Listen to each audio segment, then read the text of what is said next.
What is up, boys? My name is Berate and welcome to my Pearl guide. In this video, we're going to be going over some easy strategies that you can employ in your ranked games to absolutely dominate the map of Pearl. Quick note, these videos from now on will all be recorded live on Twitch and on YouTube, so in future guides, if you want to ask questions, make comments, or just watch it all unfold live, I will be streaming these from now on. But anyways, without any further ado, let's get into the guide. Something that I should probably do before I even start going agent-specific stuff is I should probably go over general strategy with Pearl. All right, general strategy with Pearl is as follows. On attack, go B every single round that you can until you have a big ultimate. Then when you have a big ultimate, go A. Reason being is B is such an incredibly easy site for the attackers to take, and it's an incredibly difficult site for the defenders to not only hold, but it's also difficult for the defenders to retake as well. So just spam B as much as you can. As far as splitting through mid, it can be effective. Splitting through mid can be effective on this map. Like, say you want to go B, you have like 3 people going here, and then you have 2 people silent walking this. But realistically, especially in ranked, probably what's going to be happening is you're just going to be 5-manning B long, and that should be enough to get a solid B push in. And then I mentioned this before, you go A when you have a big ultimate. What do I mean by a big ultimate? I mean like a large round changing ultimate, like a breach ult or a killjoy ult or like a vice ult or something, just something that can cover all of the A area. Reason being is there's just a lot of angles on A that you have to clear, and retaking A for the defenders is also quite easy because they have a 1, 2, 3, and if they have a flanker, they have 4 lanes to retake the site from. While on B, realistically, they're only going to have like one lane, 2 lane, and then 3 if they have a flanker. So it's really difficult. As long as you have a sentinel and your teammates are spreading out properly, someone flanking spawn should be next to impossible without you knowing to some extent. Exactly, yeah. But anyways, yeah, it's gonna be pretty much rush B simulator. And again, try to go B as much as you possibly can, because B is just so incredibly easy to take and difficult to retake. On attack, you're just gonna want to be spamming B.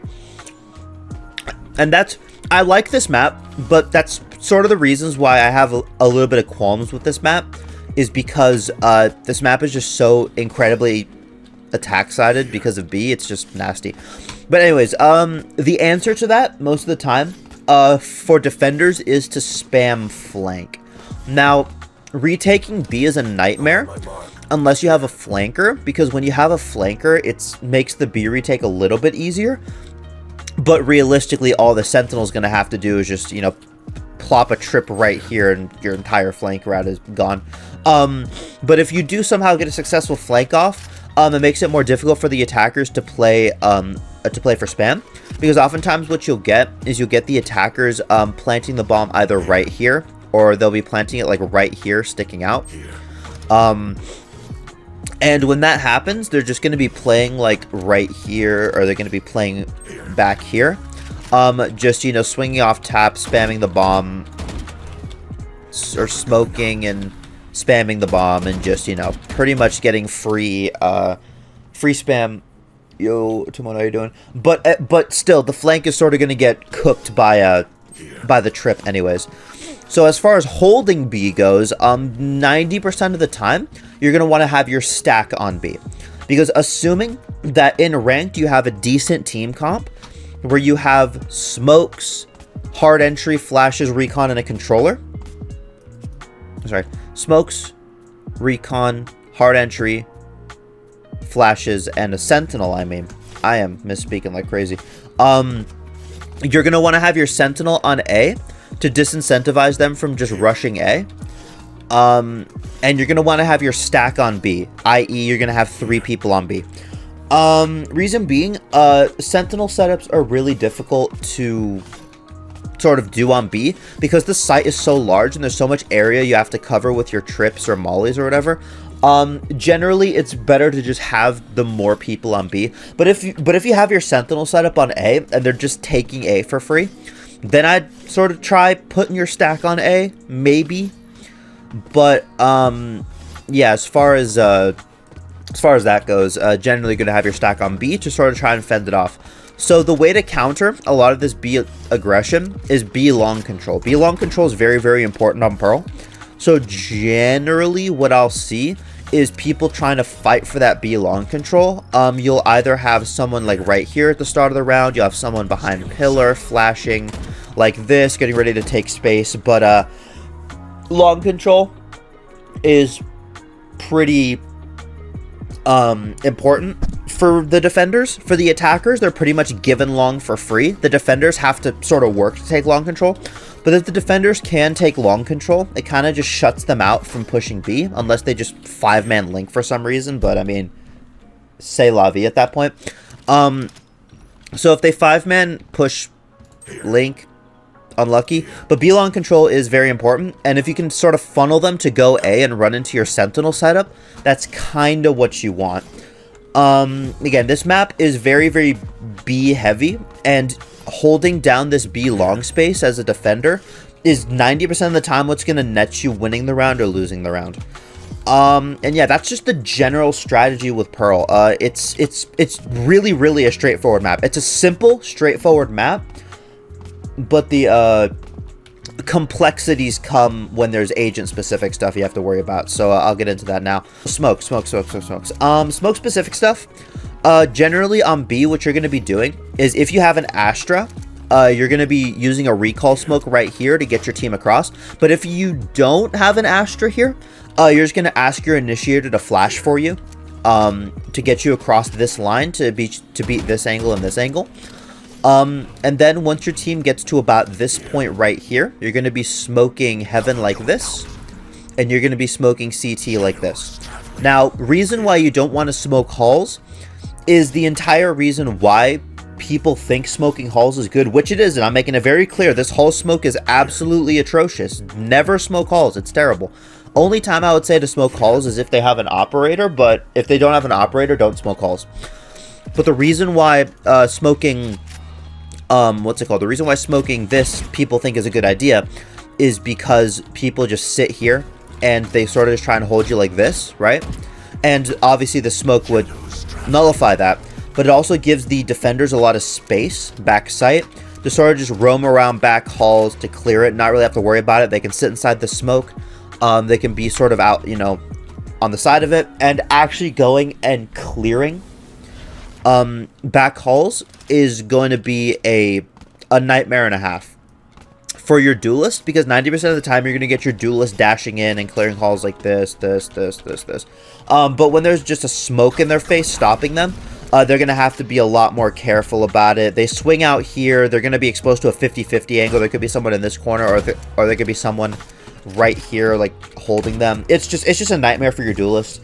So generally you're not going to want to, generally you're not going to want to be smoking this. You're just going to be sticking with your heaven smoke and your CT smoke just like this.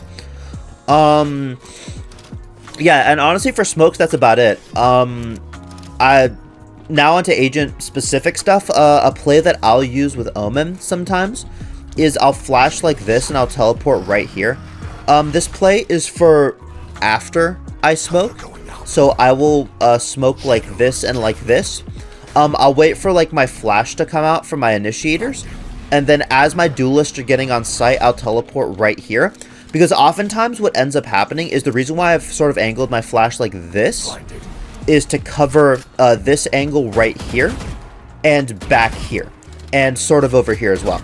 And generally what's going to happen is the defenders are going to do one of two things. Either A, they're going to fall back to halls and run into my duelist. They're going to sit right back here, which I'm safe from, because when I'm teleporting right here, they're not going to see me if they're sitting back here. Or they're going to be falling back to here, which is, again, safe for me because I'm going to be right here. In the scenario where they just sit back here and wait out the blind, that's sort of what I want. Because after I actually teleport here, I hold for a little bit, and then I just immediately go for this wallbang here. And when I tell you, the sheer amount of free kills that I've gotten from just sitting and wall banging this is insane. Just the sheer amount of free kills I've gotten by just teleporting here after blinding and just wall banging this after a couple seconds. It's incredible. Like it's wild the amount of free kills I've gotten from this play alone. As far as other aggressive plays, sometimes I'll stick out a smoke like this. Again, this is normally a really bad smoke to throw, but it also does allow me to teleport into the smoke like this, and then sort of get, like, you know, a line into heaven like this. Obviously, I wouldn't teleport into heaven. I would probably, I'd probably have my smoke sticking out like this, sort of, so that once I teleport into the smoke, I can then sort of, like, have an easier time taking the heaven space. But, like, this plays a little bit risky because the second you swing out of the smoke, you are exposed to a 50-50 angle. They could either be right here or they could be in this corner here. So, just be mindful of that. But if you want to go for that play, that's another one that I've used a little bit. As far as eco smokes go, the eco smokes I'd throw on this map would probably be, like, right here and right here. Reason being, if you're stuck with a stinger or like a shorty or like a classic or something, flexing a mortal buddy. Anyways, once you, if you have like a stinger or a classic, you're going to want to make your fights optimal. And again, I've said this in my smoke guide. So this is an optimal fight right here for your stinger or your sheriff or your spectre or whatever. Optimal fight. This is an optimal fight when you're coming back here. This is an optimal fight. This is an optimal mid-range fight. This is an optimal mid-range fight. You could either choose to push into this smoke, in which case you get an optimal fight here. You'll get an optimal fight here. You'll get optimal fight. Or if you choose to route sort of back halls, since you're entirely cleared from back sight and it's just going to be all optimal fights. The only angle you have to worry about is heaven, but I mean, that's fine. Optimal fight. You get optimal fights all throughout halls. And these are the smokes I'll generally throw on ecos. You are giving up quite a bit of space on site, and only use this on eco rounds where your goal is to get kills and not necessarily to win rounds. But these are the smokes I throw on eco. Anyways, generally the smokes you're going to be throwing on A are going to be right here and right here. Again, pretty self-explanatory. You're not going to really be pushing A as an attacker that often. I'm gonna be completely honest. You're just not gonna be pushing A that often. I went over it in the strategy section, but when you go A, you're just gonna be rushing the site with a big ultimate. Like, you pop a killjoy ult right here, you pop your smokes like this, you blind this, and then after that you just go for it. So there's not really too much nuance with these smokes. However, there is a really good eco smoke that I like to use, and this is a setup that I like to use a lot on pistol round. So I'll have my pistol, I'll have my classic, I'll have light shields, and then I'll have both teleports and both smokes. I'll smoke like this, and then I'll smoke right here. Then I'll teleport into this smoke right here. I'll wait for the defenders to sort of walk up secret here, and then I'll just teleport behind them like this. I did use a slightly different version of the play here. I used a slightly different version of it, where instead of smoking here, I smoked here, but still the play sort of still the same. And I did have a clove to smoke this. I messed up my TP bit, but you get the idea. I sit in here and I wait for them to sort of have this dugout space. But the reason why I did this immediately is because they already had the dugout space. And one back turned to me, two backs turned to me. Like, no one expects the Omen to be right there at that exact time, because they just walked through this and cleared this. And oftentimes they're just gonna giga push into dugout and I just die. I forgot to do defense on literally all the agents. Chat, this is how my recording sessions normally go. I will go through the entirety of like one of my recording sessions and I'll be like, I cooked. Bro, I cooked. And then midway through, I'll remember I forgot to talk about defense. Because these videos ain't scripted, chat. Like, all of my guides, no script. I don't even have any notes. I just turn on record and I go for it. And now that's kind of coming back to bite me, because now I have to go back and I have to talk about defense. And all right. All right. Yeah. See, I was talking about Omen earlier, right? And I did a whole Omen thing, but I forgot to talk about defense with Omen. And now I have to go back and record that. It's wonderful. Anyways, alright, so on defense here with Omen, generally what you're going to be doing is when they're pushing, you're just going to drop a smoke like this. Now before, this gap used to be absolutely massive and you wouldn't be able to like fit a smoke here. But nowadays, we have the luxury of being able to just fit smokes right here. Make sure that you're throwing your smoke in such a way so that it doesn't have a gap. So those two smokes had gaps. This smoke sort of has a little bit of a gap, but avoiding a gap is kind of difficult unless you have your smoke sticking way out like this. Which, in all honesty, isn't the worst, but you're still going to have that gap here. But you can actually abuse this gap if you want to, like, sit here and get, like, a nice little pixel angle. You can shoot that. However, generally, you're just going to be throwing a smoke right here, and it should be fine. It's fine if the smoke is sticking out a little bit because they can't really sit inside the smoke and be safe. If they swing out the side here, they're immediately exposed from 1, 2, 3 angles. And if they swing out this side, they're exposed from 1, 2, 3, 4, 5, 6 angles. So this smoke is one of those smokes that's fine if it's sticking out a little bit. But yeah, as far as defense goes, that's what I'll generally smoke. Moving on quickly over to A. The smoke you're going to want to be throwing on A is right here. And honorable mention is if you're retaking, I like to throw this smoke right here sticking out like this so that you can sort of clear backside like this or clear like this and isolate your fights. Or I'll throw a smoke like this or sort of sticking in like this just to sort of separate back sight and front sight and to give your anchors on site easier time to maneuver around and hopefully survive so that they can stall time for the retake to start. And again, A is really easy to retake because of the amount of lanes you can retake from, but you can make that retake infinitely easier on yourself by either smoking here, having a smoke sticking out like this. And of course, when they're pushing and not out on site yet, you just throw the smoke right here. And as far as retake smokes on B go, this is one that I sort of like to throw.